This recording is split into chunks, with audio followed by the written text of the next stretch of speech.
Hey everybody, Mo here, and in this video I'm going to bring you guys something completely different than what I normally do. For those of you who have followed my channel for a while now, I normally make Legends of Runeterra content where I upload my games and deck guides for Legends of Runeterra. Well, I'm going to start doing at least one video a week on some other games that I enjoy playing. They'll still keep them in the same genre of card games or strategy games and stuff like that, so they're not going to be completely just like random games out there. It'll still be in the same style of game that you guys are used to, which is going to be more than likely card games or strategy games. And I've been enjoying this game called Storybook Brawl lately. And Storybook Brawl is a auto battler game, kind of like Hearthstone Battlegrounds and Teamfight Tactics, except you play it more with cards, so it's going to be closer to Hearthstone Battlegrounds, except the reason I like it is it's more in-depth than Hearthstone Battlegrounds. It's a lot easier to pick up and learn than Hearthstone Battlegrounds, but it still has that extremely high skill ceiling, so it's a lot easier to pick up and play, and it still has that big skill expression, so there's still a lot of grinding and learning to do before you hit that top level and to where you can start competing in tournaments and stuff like that and start being at really the peak of the game. So there's a lot to learn, and it's, like I said, I enjoy the fact that it's really easy to get into. And the reason I'm making this video on how to play Storybook Brawl is because if I'm going to be making videos on the deck, I would like for my followers, if you guys have never seen this game before, to be able to follow along and understand what's happening. And maybe this video gets you guys into playing Storybook Brawl. I'm not sponsored or anything by them. I just genuinely enjoyed this game and enjoyed playing it.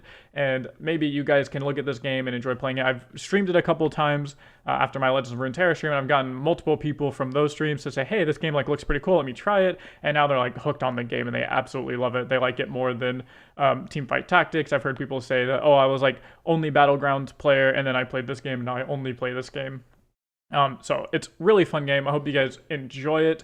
And yeah, that's why I'm making this video. So this is going to be an extremely basic guide on basically how to play Storybook Brawl and basically how to play Storybook Brawl and what the games look like as you play, so you can follow along in my videos. So that's it for the intro. Let's get into actually how to play Storybook Brawl. So once you load up Storybook Brawl, you can download Storybook Brawl in Steam. It's completely free. It's a completely free auto battler game on Steam. Once you load it up, this is what you're going to be faced with. It looks like it could be a lot once you load it up. There's a whole bunch of stuff at the top, these tabs, all these buttons. And we'll just kind of go over everything here and how to get playing. So when you first load up, there's a bunch of big buttons here in the middle. Play Brawl, Practice, and Group. Basically, Play Brawl is how you play with others. So if you see here, one thing I like about Storybook Brawl is their UI is absolutely insane. Everything is so user-friendly that it really is the easiest auto battler to just pick up and play. Everything is explained to you in-game.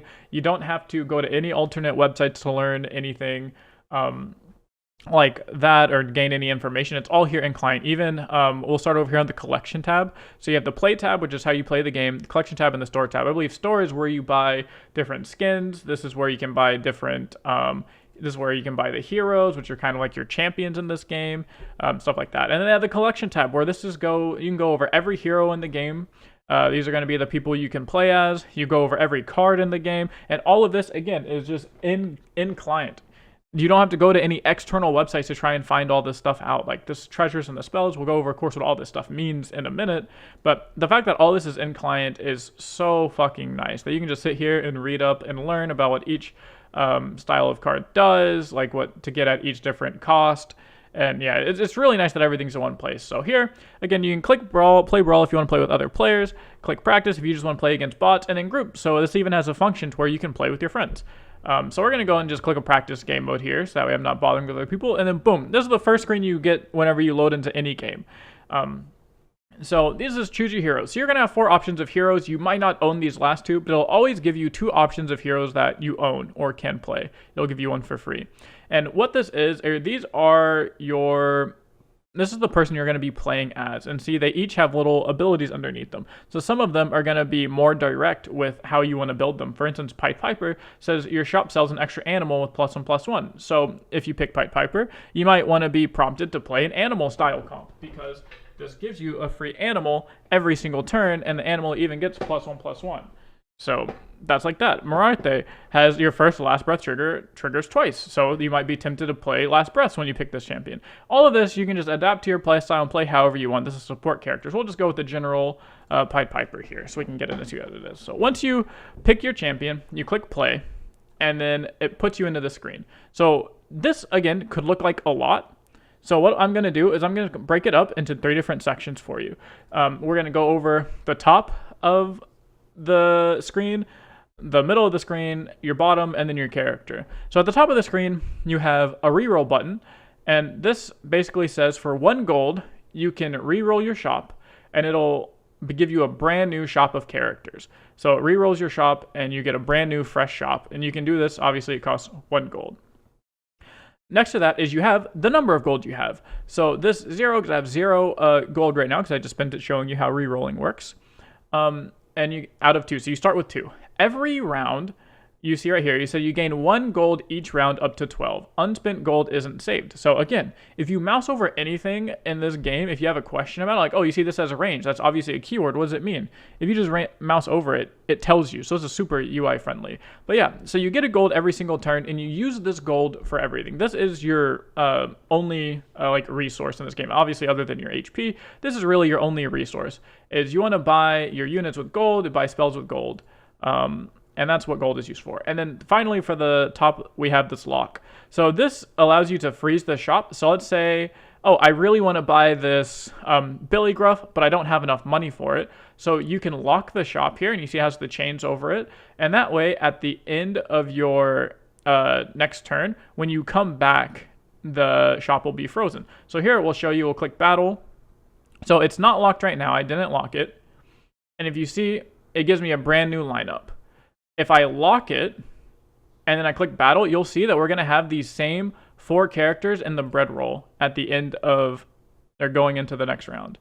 So you see here, I locked the shop, and so we have the same 4 characters in the bread roll. And then, of course, Pied Piper gave us an extra character.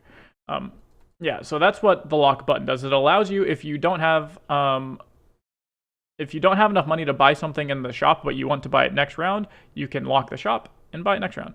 So next, let's go over the lineup. So this is what's called the lineup. This is your characters you can buy from, and this is how you end up building your team. So you see here on the top left of the character is how much gold it costs. So this character costs 2 gold. In the middle will be a text, and that's usually an ability of the unit if it has any ability. And again, if it has a keyword like slay, you can mouse over it and just hold it down, and it tells you, oh, this is slay. This is what slay does. Slay says when I attack and kill an enemy, you get a bonus. And in this case, the bonus is Polywoggle will transform into any character that is a higher level than your hero.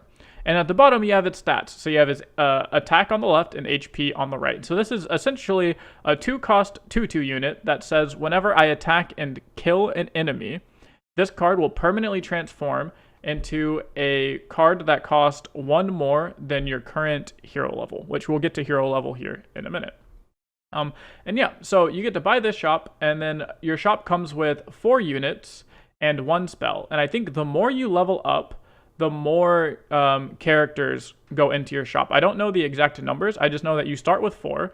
So for instance, you'll start here with 4 characters in your shop and then 1 spell. And then once you get to another level, you'll get to 5 characters and a spell, and then 6 characters and a spell. Yeah, so that's units. It works like every other auto battler, just like in Hearthstone, where you buy your units, you put them on your board.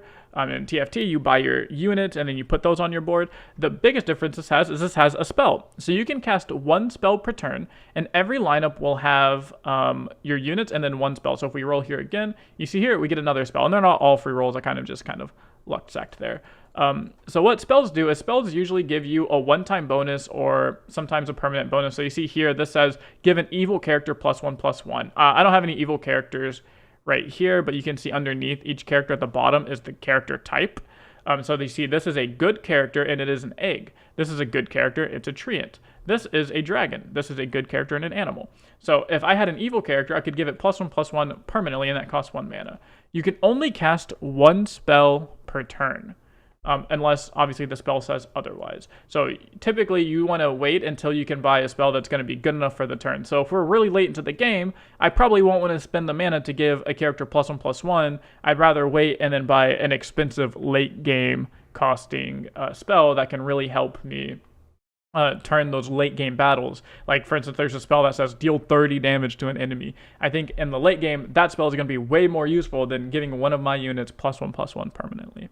So that's the lineup. It's full of units that you use to fill your board, and then 1 spell, and you can cast 1 spell per turn. So now let's get into your board. So kind of like the bottom half of the screen here. So we'll just go over what this is right here. So these 7 blocks, this is your board. If you come from Hearthstone Battlegrounds, you know you can only have 7 units on your team. And this game in Storybook Brawl, you can also only have 7 units on your team. But if you notice here, they're kind of staggered. It's not all in a straight line. And this is something that I really, really like about this game. This is why this game is so much more in-depth than something like Hearthstone Battlegrounds, because you have these 2 rows.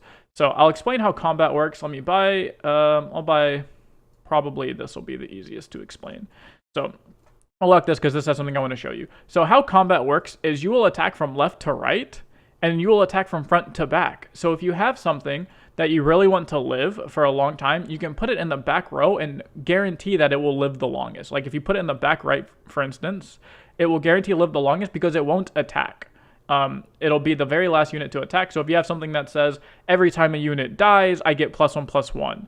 You want to put it in the back row on the back right because it will see all of these other 6 units die before it's ready to attack, which is something that I think is super, super insane. There's also other mechanics like the support mechanic here, which I'll show you in the next round. So let's get into a battle just to show you how battling works. So you will attack from left to right. So you see here, my unit attacked was my only unit, but I attacked the front row only, and he has some back row units. So let's go ahead. We have 5 gold. So let's spend this gold to buy some units, right? So we'll buy here, and then we'll go ahead and buy this as well. And we can spend our 1 gold to reroll the shop. So this is what a typical turn looks like. Oh, we even have a 0 mana spell here. So I might as well buy my 0 mana spell. So if you see here, I'm utilizing the back row with this unit that says support 3 HP. Support says, I'm not going to go over every single keyword, but this is just to show you, to showcase the front and back rows. So support just says characters in front of me get a bonus. So if you see here, this is a 3/3 and a 1/5. When I put this behind it, it turns into a 3/6 and a 1/8. So this just shows you how the just the baseline complexity of what back row looks like, where you can use things like the support cards that are designed in the back, as well as there are some cards, again, like I said, that say whenever I see a unit die, give me +1/+1 or +2/+2, and you want to put those in the back row because you want it to see other units die. Next, we'll talk about here is the treasures. So this is the most unique thing about Storybook Brawl, and it is probably the coolest thing in my opinion. So this says whenever you get 3 of a kind of a unit, you get golden. This is very common amongst all auto battlers in TFT and in Hearthstone. In Hearthstone, if you get 3 of a kind, it gives you a card that from a level above you. In this game, if you get 3 of a kind, it gives you a treasure based on the level. And if you go back to the home screen, it shows you all of the treasures for each level, and they're really, really cool things. And what treasures are permanent buffs. I'll obviously put in a clip here of me having some treasures and mousing over treasures and picking treasures and what that looks like. And some of them are really, really good, and some of them are, less than ideal. But all treasures none of them are ever necessarily like bad for you, because they all buff your board immediately or give you some type of long game sustain or long game value, which is really, really good. And you can only have 3 treasures at a time, and once you get all 3 treasures, let's say you get a 4th one, all that happens is you just get to choose which treasure to replace, or you can discard, like skip picking a treasure, and you get 2 gold for free. So this is the coolest thing to me, is the treasure mechanic. And then the last thing we're going to go over here is your hero. So here on the right is your hero. This is what level you are. So unlike in Teamfight Tactics, you cannot buy experience directly in Storybook Brawl. You get 1 XP every round, and once you've earned 3 XP, you level up. So you start here, you see I'm level 3. If I go through this battle, let's see how this battle works. So you see he attacks from left to right, so left, and then my chicken will attack, and then his sheep will attack, and then this attacks, and you see it just goes back and forth from left to right attacking here. So we'll do this, and we're definitely going to lose this fight because I didn't spend any money buying stuff, but should be okay. And then boom. See, now finally his back row characters get to start attacking after all the front row characters attacked. So if you see here, we went from level 3, 0 XP to level 3. Now we see we have one little bar here. That means that we're at level 3, 1 XP. And then we're going to sell our stuff so the battle goes faster. And if we go again, you'll see we'll go up to level 3, 2 XP.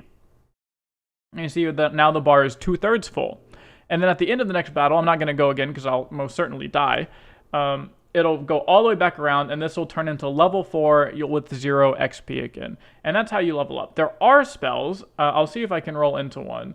If not, I can probably throw in a video clip of me buying one, or at least a picture of some spells here on the screen. Here we go, perfect. So this, for instance, is 4 mana, 1 XP. So I don't have the gold to buy it right now, but if I bought this, I would get 1 experience level and just jump up to level 4. And that is the only way to really gain experience in this game, is to roll into a spell that gives you experience. Some champions gain free experience, like for instance there's a character called Skip, where you skip your first turn and you start the game at level 3, whereas everyone else starts at level 2, and that gives you a big advantage. But yeah, you cannot spend money on leveling up just through spells like this. The other thing on your hero is, of course, your HP. In the bottom right, that's how much HP you have. How damage is calculated is your level plus how many units you have in play.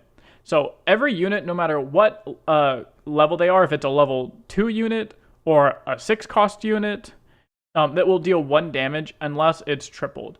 So here we're going to skip the battle. And we'll see right here. So here we're going to take 4 and then 5 damage. So we're going to take 9 altogether because they had 11 altogether because they had a full board of 7 units and they were level 4. So that's how the damage is calculated, but you don't have to worry about that because you'll never take damage, because you guys will never lose, because you just watched this tutorial on how to play Storybook Brawl. So I know that was a very, very basic tutorial and I didn't go over any keywords or any strategies or anything like that, but the goal of this video was for the people that know absolutely nothing about this game, just so that way you can understand what's happening when I post videos in the future on the games and see what's going on. So I hope you guys try out Storybook Brawl and give it a go. At the very least, I hope you guys enjoyed the videos that I'll be posting of it in the upcoming weeks. And that's it for this video. I'll see you guys in the next one.